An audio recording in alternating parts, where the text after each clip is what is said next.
What's up, everybody? It's Simon from Lake Ebb. Welcome to my kitchen. We're talking fish fillets. Hey, you laid into some fish at the lake, you got some catfish or some crappie or some, striped bass or sand bass. Awesome. What do you do with it? There's two ways to freeze your fish to not get freezer burn, to have it last a really long time with and without a vacuum sealer. So if you don't have a vacuum sealer, stick around to the end because I've got one tip that's gonna totally change your freezer game, all right?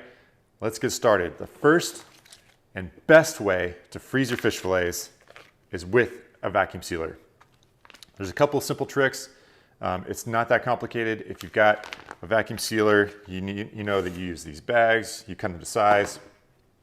And I've got an old one here. This is a Rival Seal a Meal. I got this like on Craigslist for $20 like 12 years ago.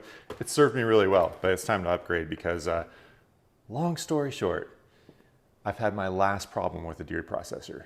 Deer processors are henceforth fired forever from my life. I am now butchering all my own venison.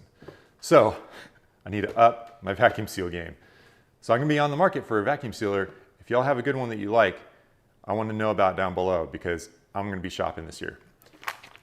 Anyway, so what a vacuum sealer does, sucks all the air out because air along with moisture are the enemy of frozen meat.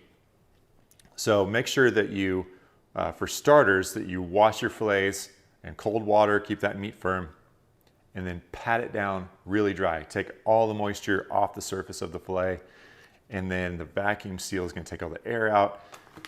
If you have air and then you have moisture, the air is just, in the freezer, it's just like why you have to defrost your freezer, right? It's gonna take all the moisture in the air and it's gonna freeze it into crystals.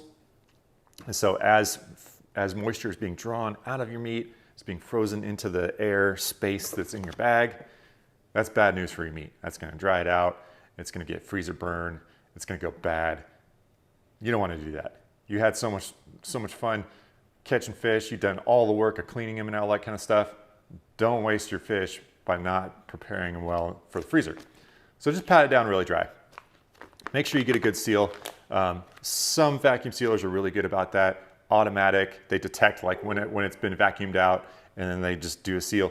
Mine's got like two different modes, so it's got the vacuum mode and it's got the seal mode. And if you don't set it just right on the bead, then it'll leak and you got to cut it and you got to redo it. Not that big of a deal, but just something to consider, right? The other thing to consider when you're freezing, no matter if you're freezing with or without a vacuum sealer, is your portion size.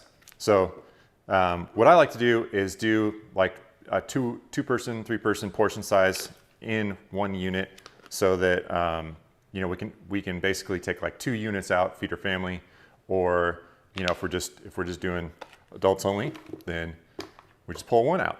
If you want leftovers, it's a lot easier to break up if you do it in kind of a modular way like that instead of just dumping like a ton into one thing. So think about how you're going to use that fish. If you're going to do like one massive fish fry, then try to get as much in as you can.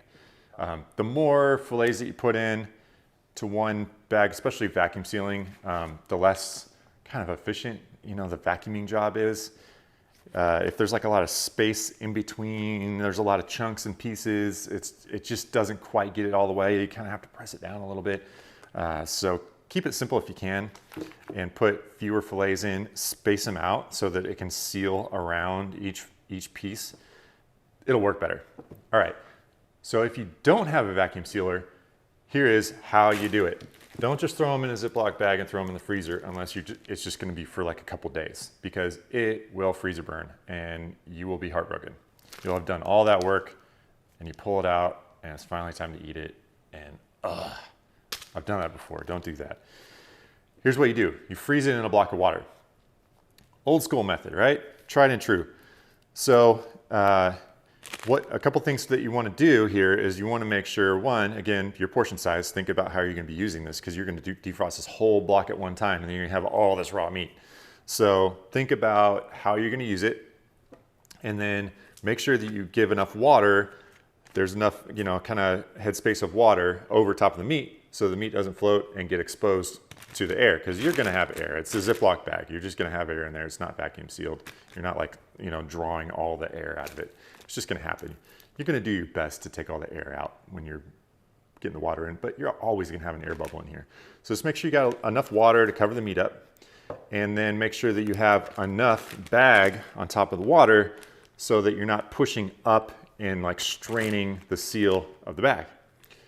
So just make sure you give yourself enough room, because then if you don't, you end up with this monstrosity. There's a bunch of striped bass.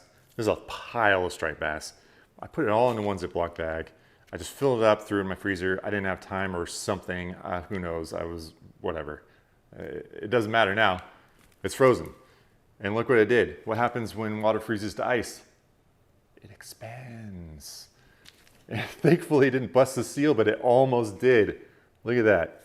So I've got a nice little flat spot where I set it down in the freezer, but if you set it down on your grate, like your shelves, by the way, like your wire shelves, it'll sink in around the wire and get stuck. Had that happen before too. Don't do that. Always on a flat surface. But what's even better is to put it, look at this, nice cube. Look at that cube. Beautiful. Put it in a box. Put it in a Tupperware container. Put it into, you know, a cereal box, or look in your pantry. Just, what do you have in your pantry? Take some wheat thins. I love the wheat thin boxes because they're like this big and like that tall. Little bricks, right? So you just take the bag out, you know, if you have some wheat thins or cereal or whatever, or just Tupperware. Just, I like rectangles. Rectangles are going to stack always better than circular, you know, containers. And then just put once you have your water prepped, right? You take the air bubble out the top as best you can, drop it in there, throw it in the freezer. Next day, take it out of the box, put the box back wherever you got it, and you're good to go. If you have like this, like a Wheat Thins kind of size box, or Triscuit crackers, delicious Triscuit crackers, then you can stack. I mean, it makes like these little bricks, right? And you can just stack them like a bookshelf, right? It's awesome. It makes your freezer it totally changes your freezer game. You can do this with anything. You can do this with spaghetti sauce. You can do this with, you know, soup and stew and pot roast and whatever, right? Whatever you're cooking, especially if you're cooking in a crock pot. Like I've got a crock pot over here going right now, kind of off screen, but oh man, it smells good. That's gonna be some good stuff tonight. We're not gonna eat all that today. I'm probably gonna freeze the leftovers, freeze it into a brick. Make sure you put the date, right? Date, what it is, and then put it in the back, put it in the bottom, put it, if you have a deep freeze, take stuff out, put it, the new stuff in the bottom, right? So that you're always eating the older stuff as it's like kind of rising to the top. So that's it. That's how you freeze your fillets. 2 different ways to do it. I want to hear your comments below, and we'll catch you next time.